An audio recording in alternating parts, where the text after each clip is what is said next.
तो कहानी शुरू होती है इटली से, जहाँ पर हम पिएत्रो नाम के एक चोर को देखते हैं। वो यहाँ पर एक सिनेमा हॉल में जाता है जहाँ पर उसे अपनी गर्लफ्रेंड से मिलना होता है। उसकी गर्लफ्रेंड बार्सेलिनो नाम के एक आदमी की मिस्ट्रेस होती है और पिएत्रो कैसे भी करके अपनी गर्लफ्रेंड को लेकर यहाँ से भागना चाहता है, जिसके लिए वो एक प्लान बनाता है। उसका प्लान ये होता है कि वो गन्स को चुरा लेगा, उन्हें सेल करेगा और मिले हुए पैसों के साथ में अपनी गर्लफ्रेंड के साथ में निकल जाएगा। तो अब नेक्स्ट सीन में पिएत्रो एक ऐसी जगह पे जाता है जहाँ पर उसने सारे चुराए हुए गन्स को रखा होता है और उसके सामने कुछ डीलर आते हैं।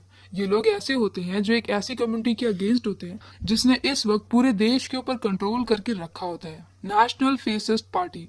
और इसी पार्टी का लीडर होता है बार्सोलिनो। ये लोग इटली को लूट रहे होते हैं और इस बात से इटली के लोगों को काफी ज्यादा प्रॉब्लम होती है। पर अब यहाँ पर जो लोग पिएत्रो से गन लेने के लिए आए होते हैं वो लोग पिएत्रो को चीट करने की कोशिश करते हैं और ये बोलते हैं कि वो वहां से निकल जाए और उसे कोई भी पैसे नहीं मिलेंगे। पर अब यहाँ पर पिएत्रो का एक साथी जिसका नाम होता है मार्सेलो, जिसका निशाना काफी अच्छा होता है, वो यहाँ पर सबके ऊपर गन फायरिंग करता है और इस वजह से उन्हें वहां से निकलना पड़ता है। पर इसी वक्त यहाँ पर असली फेसिस्ट आर्मी भी आ जाती है और यहीं पर भगदड़ मच जाती है। मार्सेलो की हेल्प से पिएत्रो के पास में पैसे तो आ चुके होते हैं पर इस भगदड़ में वो गिर जाते हैं। वो बहुत ट्राई करता है उन्हें जाकर के उठाने की, लेकिन वहां पर फायरिंग इतनी ज्यादा हो रही होती है कि उसे भागना पड़ता है और उसका ये वाला प्लान फ्लॉप हो जाता है। अब नेक्स्ट सीन में वो अपनी टीम के पास में जाता है जहाँ पर उसकी टीम में दो लोग और काम कर रहे होते हैं। ये लोग यहाँ पर बार्सोलिनो के पास में जितने भी मैसेज आते हैं कोड्स के फॉर्म में, ये लोग उन सभी मैसेज को डिकोड करते हैं और इससे उन्हें ये पता चलता है कि अगली वेपन्स की सप्लाई कहाँ पर होने वाली है और जहाँ पर भी सप्लाई हो रही होती है वो जा करके वहां से वेपन्स को चुरा लेते हैं। अब ऐसे ही उन्हें एक नया मैसेज मिलता है जिसे कि उनका एक बंदा डिकोड करता है और उसमें यह लिखा होता है कि बार्सोलिनो के पास में काफी सारा सोना है जो कि उसने इटली से चुराया हुआ है और ये सारा सोना ब्लैक जोन नाम की एक जेल में रखा हुआ है और वो एक हफ्ते के अंदर इसे ट्रांसफर करा देगा स्विट्जरलैंड में और भाग जाएगा। अब पिएत्रो का एक प्लान होता है कि वो बार्सोलिनो का सारा सोना चुरा लेगा और अपनी गर्लफ्रेंड के साथ में भाग जाएगा। अब नेक्स्ट सीन में हम देखते हैं इनोवा को। हाँ, इनोवा उसकी गर्लफ्रेंड का नाम है। वो यहाँ पर बार्सिलिनो के साथ में जबरदस्ती होती है और दूसरी तरफ हम बार्सिलिनो की वाइफ को देख जिसका नाम नोरा होता है और वो एक टाइम पे एक काफी फेमस एक्ट्रेस होती है, पर अब उसकी लाइफ बहुत खराब है।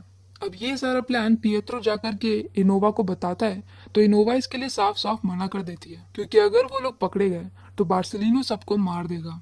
लेकिन इसके बाद भी पिएत्रो को तो ये करना ही होता है, तो अब वो नेक्स्ट सीन में अपने दो पार्टनर्स के साथ में काफी दूर से ब्लैक जोन की जेल को देख रहा होता है।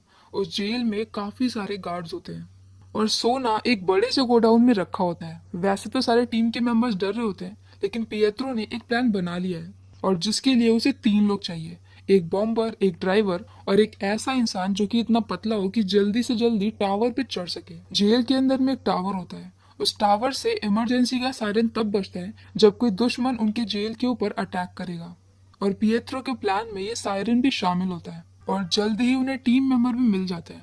उन्हें एक ऐसी पतली लड़की मिल जाती है जो कि उन्हीं में से एक टीम मेंबर की गर्लफ्रेंड होती है और वो एक चोर भी होती है, तो वो इजीली टावर के ऊपर चढ़ सकती है। उन्हें एक ऐसा ड्राइवर मिलता है जो कि पहले आर्मी में था और उसने काफी सारी रेसेस भी जीती हुई हैं और उन्हें एक बॉम्बर के बारे में भी पता तो चल जाता है लेकिन उस बॉम्बर को फांसी दी जा रही है। तो अब वो लोग वहां पर जाते हैं और उस बॉम्बर को फांसी देने से बचाते हैं। पहले वो लोग वहां पे भगदड़ मचाते हैं और फिर जैसे तैसे उसे लेकर के वहां से निकल जाते हैं। ये मूवी बहुत ही पुराने टाइम पर बेस्ड है, इसलिए उस वक्त फांसी सबके सामने किसी चौराहे वगैरह पे दी जाती थी, तो वहां पर ऐसे कोई जेल या फिर बहुत ज्यादा सिक्योरिटी नहीं होती थी। अब उनकी चोरी में 5 दिन बचे हैं क्योंकि उनके पास सिर्फ एक हफ्ते का ही टाइम था। यहाँ पर उनका प्लान होता है कि वो लोग आर्मी की एक जीप के अंदर नकली पेपर्स के साथ में गार्ड बन करके जाएंगे और उन्हें नकली पेपर्स को पूरा करने के लिए एक स्टैम्प चाहिए और वो स्टैम्प बार्सिलिनो के ऑफिस में होगी। तो अब स्टैम्प को लेने के लिए पिएत्रो जाता है इनोवा के पास में और उससे रिक्वेस्ट करता है कि वो स्टैम्प को लेकर के आ जाए। इनोवा इसके ऊपर कुछ खास रिप्लाई नहीं देती है और अब जब पिएत्रो वहां से निकल रहा होता है तब उसे बार्सिलिनो देख लेता है। वो उसे अपनी कार में पकड़वा करके बैठा देता है और उसे धमकी देता है कि वो इनोवा से दूर रहे और अब उन्हें बड़े बड़े बॉम्ब बनाने हैं जिसके लिए उन्हें काफी सारा टीएनटी चाहिए। तो वो लोग टीएनटी को चुराने के लिए एक ऐसे आदमी के घर में जाते हैं जिसके घर में काफी सारा टीएनटी होता है और वहां पर एक बहुत बड़ी पार्टी चल रही होती है। ये सभी लोग वहां पर वेटर बन के चले जाते हैं और पहले तो थोड़ी सी भगदड़ मचाते हैं और बाद में ओनर को गन पॉइंट पर ले लेते हैं। अब उन्हें वहां पर सारा सामान मिल जाता है और वो लोग वहां से निकल जाते हैं और दूसरी तरफ इनोवा स्टैम्प को लेने के लिए बार्सिलिनो के ऑफिस में जाती है जहाँ पर बार्सिलिनो उसे देख लेता है, तो वो उसे अपने साथ में ब्लैक जोन जेल में लेकर के जाता है वो ये बात नहीं समझ पाता है कि इनोवा वहां पर क्यों आई है। उसे लगता है कि शायद वो उससे मिलने आई है। अब वो उसे ब्लैक जोन जेल में वो सारा खजाना दिखा देता है जो कि 20 साल से इटली के लोगों से छीना जा रहा था। और वो वहां पर इनोवा को एक ऑफर देता है कि वो भी उसके साथ में स्विट्जरलैंड चली जाए। इनोवा इस पर कोई भी रिप्लाई नहीं देती है और वहां से निकल आती है। अब नेक्स्ट सीन में हम इनोवा को कैबेलिया नाम की एक जगह पे देखते हैं जहाँ की वो सिंगर होती है। यहाँ पर आज वो बहुत ही सैड सॉन्ग गा रही होती है और गाते गाते एंड में वो बेहोश हो जाती है कि तभी उसे बचाने के लिए पिएत्रो आता है। और पिएत्रो को देख करके बार्सेलिनो जो कि वहीं पर ही होता है वो नाराज हो जाता है। उन दोनों के बीच में फाइट होती है जिसमें कि बार्सेलिनो बेहोश हो जाता है और पिएत्रो इनोवा को लेकर के निकल जाता है। पर अब बार्सिलिनो को गुस्सा आ जाता है। वो अपने सारे गार्ड्स को ये बोलता है कि पिएत्रो के अड्डे पे जाओ और उसे मार दो। सारे गार्ड्स यहाँ पर उस जगह पे चले जाते हैं जहाँ पर पिएत्रो अपनी टीम के साथ में रहता है और वहीं पर गन फायरिंग शुरू हो जाती है। पिएत्रो अपनी पूरी टीम के साथ वहां से भाग जाता है और एक दूसरी जगह पे चला जाता है। अब जब वो लोग दूसरी जगह पे जाते हैं जहाँ पर वो लोग कुछ वक्त के लिए सेफ है, तब इनोवा उसे ये बताती है कि वो प्रेग्नेंट है। इनोवा उसे ये भी बोलती है कि ये बच्चा उसी का है और ये सुन करके पिएत्रो बहुत ज्यादा खुश हो जाता है। तभी वहां पर उसे मिलने के लिए नोरा आती है। असल में नोरा ने उस रूम में पहले से ही ट्रांसमीटर लगा दिया होता है और वो उनकी सारी बातें सुन रही होती है। जिस वक्त यहाँ पे मूवी की स्टार्टिंग में पिएत्रो जाता है इनोवा को सब कुछ बताने के लिए कि वो सोना चुराने का प्लान कर रहा है, उस वक्त वहां पर नोरा भी मौजूद होती है और वो छिपी होती है। वो सारी बातें सुन लेती है और तब से ही वो पिएत्रो के ऊपर नजर रख रही होती है। वो यहाँ पर पिएत्रो के सामने एक डील रखती है और ये बोलती है कि अगर वो उसको 50% सोना दे देगा तो वो उसको प्रोटेक्ट करेगी, और अगर नहीं देगा तो वो सब कुछ अगर के सब कुछ बता देगी। और अगर वो लोग उसे यहीं पर ही मार देते हैं तो उसका गार्ड बाहर है, वो जा करके बार्सेलिनो को सब कुछ बता देगा और फिर भी उनका एंड बहुत खराब होगा।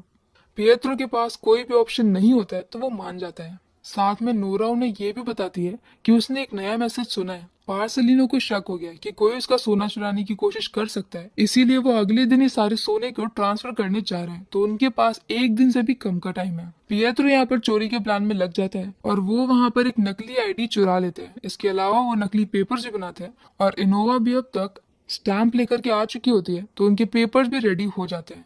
वो दो गार्ड को पकड़ते हैं, उनकी ड्रेस को लेते हैं और उसमें से दो लोग गार्ड बन जाते हैं। पिएत्रो खुद एक कैदी बनता है और बाकी के लोग उसी कार में छिप करके आ रहे होते हैं। और क्योंकि उन्हें आर्मी की गाड़ी चाहिए तो वो लोग आर्मी के ऑफिसर्स को पकड़ लेते हैं और उनकी गाड़ी को ले लेते हैं। और इसी के साथ वो लोग रात में पेपर्स वगैरह दिखा करके जैसे तैसे जेल के अंदर चले जाते हैं। उनके पास पेपर्स होते हैं, यूनिफॉर्म होती है और एक कैदी होता है, इसलिए कोई भी उनके ऊपर शक नहीं करता। अंदर चुपके से वो थीव गर्लफ्रेंड निकल जाती है टावर की तरफ चढ़ने के लिए। गनमैन निकल जाता है अपनी पोजीशन पे गन के साथ में। बॉम्बर निकल जाता है एक बॉम्ब बनाने के लिए और पिएत्रो जा रहा होता है लेफ्टिनेंट के पास में। लेफ्टिनेंट को शक हो जाता है क्योंकि उसे अभी तक पिएत्रो के बारे में बताया नहीं गया था कि कोई नया कैदी आ रहा है। और दूसरी तरफ बार्सिलिनो, जिसे कि पहले से ही शक होता है, वो इनोवा को पकड़वा लेता है और अब वो उसे जबरदस्ती अपने साथ में लेकर के जाने वाला है कि तभी उसे कॉल आता है और ये पता चलता है कि एक नया कैदी आया है जिसका नाम है पिएत्रो। वो समझ जाता है कि पिएत्रो वहां पर गोल्ड चोरी करने के लिए जाने वाला है, तो वो तुरंत ही इनोवा को वहीं पर छोड़ करके जेल की तरफ को जाने वाला होता है। वो थीव गर्लफ्रेंड टाइम पर टावर के अंदर पहुंच जाती है और इमरजेंसी का सायरन बजा देती है। इसके बाद जो बॉम्बर होता है उसने भी सारे बॉम्ब प्लांट कर दिए होते हैं, लेकिन वहीं पर एक गार्ड उसे देख लेता है तो वो गार्ड को शूट करता है, गार्ड उसे शूट करता है और बॉम्बर की वहीं पर डेथ हो जाती है। थोड़ी देर में ही ब्लास्ट होने स्टार्ट हो जाते हैं और पूरे जेल में भगदड़ मच जाती है। ब्लास्ट होने पर यहाँ पर उनके बीच में एक ऐसा रूल था कि उन्हें तुरंत ही भाग करके चैम्बर्स के अंदर चले जाना है जो कि अंडरग्राउंड होते हैं। सारे आर्मी ऑफिसर्स वहां पर चैम्बर के अंदर निकल जाते हैं और पिएत्रो जाकर के चैम्बर को बाहर से बंद कर देता है और इसके बाद वो लोग आराम से उस जगह पे जाते हैं जहां पर पूरी जगह पे सिर्फ गोल्ड ही गोल्ड भरा होता है। वो लोग तुरंत ही उसे अपनी गाड़ियों में डालने लगते हैं कि तभी वहां पर नोरा आती है।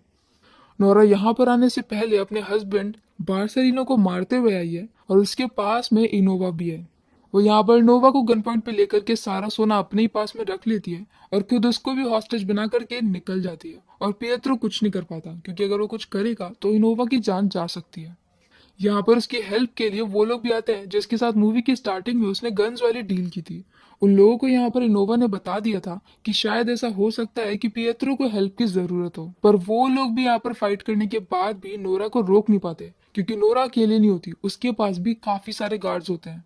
और नोरा यहाँ पर 3 गार्ड के साथ में निकल जाती है। सारा सोना उसके पास में है और इनोवा उसके पास में हॉस्टेज है। पिएत्रो काफी ज्यादा परेशान होता है कि तभी वो लोग देखते हैं कि वहां पर एक कार रखी है, तो वो लोग उस कार से उसका पीछा करते हैं और पीछा करते करते सुबह होते होते वो लोग नोरा के पास तक पहुंच जाते हैं। यहाँ पर एक बार फिर से गन फाइट होती है जिसमें सारी कार्स का बैलेंस बिगड़ जाता है और सबका एक्सीडेंट हो जाता है और दो कार पानी के अंदर गिर जाती है। ड्राइवर जो कि कार चला करके पिएत्रो को लेकर के आया होता है वो इस बात से परेशान हो जाता है कि शायद हर किसी की डेथ हो गई है, पर तभी वहां पर पानी के अंदर से पिएत्रो और इनोवा निकल आते हैं। मतलब कि वो दोनों बच चुके होते हैं, लेकिन सारा सोना पानी के अंदर होता है।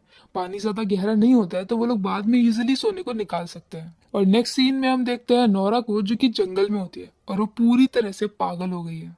और इसी हैप्पी एंडिंग के साथ ये मूवी यहीं पर खत्म हो जाती है। इस मूवी का नाम था रॉबिंग मुसेलिनो, जो कि 2022 में रिलीज हुई थी। सॉरी, मैंने पूरी मूवी में इवॉन को इनोवा बोला है, उसका रियल नेम इवॉन है। तो अगर आपको मेरा एक्सप्लेन पसंद आया हो तो प्लीज हमारी वीडियो को लाइक करें, शेयर करें और हमारे चैनल को सब्सक्राइब करें। तो मिलते हैं नेक्स्ट वीडियो के साथ। Bye bye.